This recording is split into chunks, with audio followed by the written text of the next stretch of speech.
वालेकुम। हमारा जो कावा है वो बिल्कुल तैयार है। आप देख सकते हैं कि एक कप जो है वो हमने एक गिलास पानी डाला था, तो एक कप जो है वो बाकी बचा है।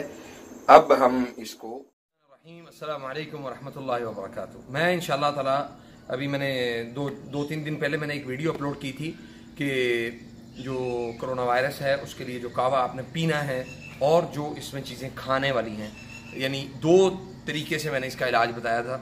तो मैं इंशाअल्लाह ताला इसकी तफसील आपको अभी प्रैक्टिकली आपको मैं करके दिखाऊंगा ताकि आपको सही मानों में समझ आ जाए कि आपने इसको कैसे मुकम्मल करना है। अस्सलाम वालेकुम वरहमतुल्लाहि वबरकातुहू। जी, जैसा कि मैंने आपको बताया कि हमने ये चीज़ें जो हैं वो हमारी पूरी हो गई हैं, तो अभी इंशाअल्लाह ताला मैं आपको कावा बनाने का जो पूरा तरीका है वो मैं आपको बताऊंगा। इंशाअल्लाह आप इसके मुताबिक कावा बनाएं और कावा पिएं। अल्लाह के फजल से इंशाअल्लाह बिइज़्निल्लाह आपको बहुत ज़्यादा फ़ायदा होने वाला है। ये हमारे पास एक गिलास पानी है,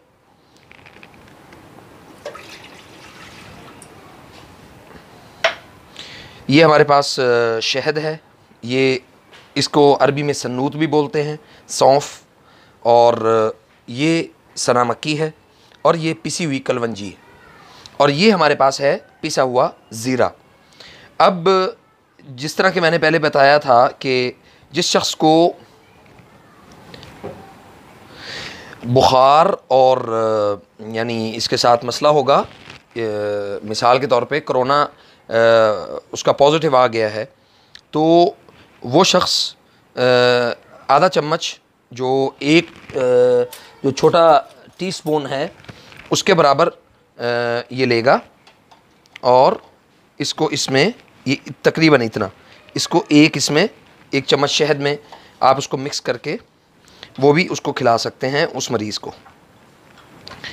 तो अब इसके बाद ये है कि ये हमारे पास तकरीबन एक कप जो है वो पानी है, एक गिलास पानी है। इसमें हमने ये तीनों अशिया जो हैं ये उसमें हमने डाल देनी है, ताकि आपको मैं कावा बनाने का सही जो तरीका है वो मैं आपको समझा सकूं इंशाल्लाह। ये आप इसमें मिक्स कर लेंगे अच्छे तरीके से। मिक्स करके इसको आप पकाना शुरू करेंगे, और ये सौंफ है, ये तमाम अशिया जो हैं ये आपने एक गिलास पानी की मिक़दार में जो है ना इसको उसमें आपने डाल देना है। इस कावे को तकरीबन आप 5 से 10 मिनट जो है वो आप इसको पकाएंगे इंशाल्लाह। पकाने के बाद जो है वो आप इसको तकरीबन इतना पकाएंगे कि एक कप जो है वो बाकी रह जाए।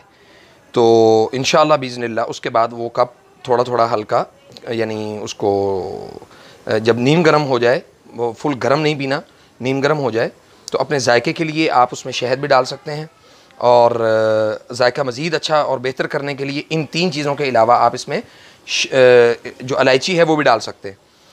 तो यकीनन अल्लाह के फजल से इंशाल्लाह ये बहुत ही मुफीद कावा है, और जिन अहबाब ने इसको इस्तेमाल किया अल्लाह के फजल से अल्लाह ताला ने उसको बहुत फ़ायदा दिया है। जैसा कि नबी सल्लल्लाहु अलैहि वसल्लम ने फरमाया कि अलैकुम बिस्सना व सन्नूत, हमने तीनों वो चीज़ें जो हैं वो इसमें शामिल की हैं, सना, सन्नूत और कलवंजी।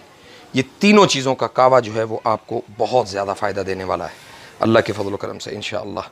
तो आप इसको शेयर ज़रूर करें अहबाब के साथ, ताकि लोग इसको इस्तेमाल करें और इंशाअल्लाह फ़ायदा हो। वालेकुम। हमारा जो कावा है वो बिल्कुल तैयार है। आप देख सकते हैं कि एक कप जो है वो हमने एक गिलास पानी डाला था, तो एक कप जो है वो बाकी बचा है। अब हम इसको इंशाअल्लाह ताला पिएंगे, और अल्लाह के फजल से इंशाअल्लाह ये जो कोरोना है इससे बचने की कोशिश करेंगे।